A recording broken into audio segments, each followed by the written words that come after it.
Hi అండి, తెలుగింటి అత్తకోడళ్ళ రుచులకు స్వాగతం అండి. మీరందరూ బాగున్నారా? మేము బాగున్నామండి. మీరందరూ బాగోవాలని కోరుకుంటున్నాను.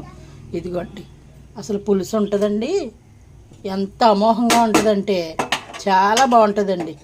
మెంతులు వేసండి, ఎక్కువ మెంతులు, మన కరివేపాకు వేసి పులుసు పెడతానండి. నేను అది తింటే వదిలిపెట్టరు. బెల్లం వేస్తాను, బెల్లం వేసి పెడతానండి. గుజ్జుగా వండేస్తానేమో, చెయ్యిని పట్టుకుని వదలదండి స్మెల్లో, అంత టేస్టీగా ఉంటుంది. దీంట్లో కొంచెం ధనియాల పొడి, జీలకర్ర పొడి వేస్తాను. ఎందుకంటే వేడి చేసింది అనుకోండి, మెంతులు బాగా సలవ చేస్తుంది, షుగర్ ఉన్న వాళ్ళు కూడా తినొచ్చు. అందుకని మెంతులు పులుసు పెట్టానండి. ఇంట్లో కొంచెం ఏమన్నా ఆరోగ్యాలు బాగోనప్పుడు ఇటువంటివన్నీ చేస్తూ ఉంటానండి. కరివేపాకు ఎక్కువ వేసుకున్నాం, ఆరోగ్యానికి మంచిది.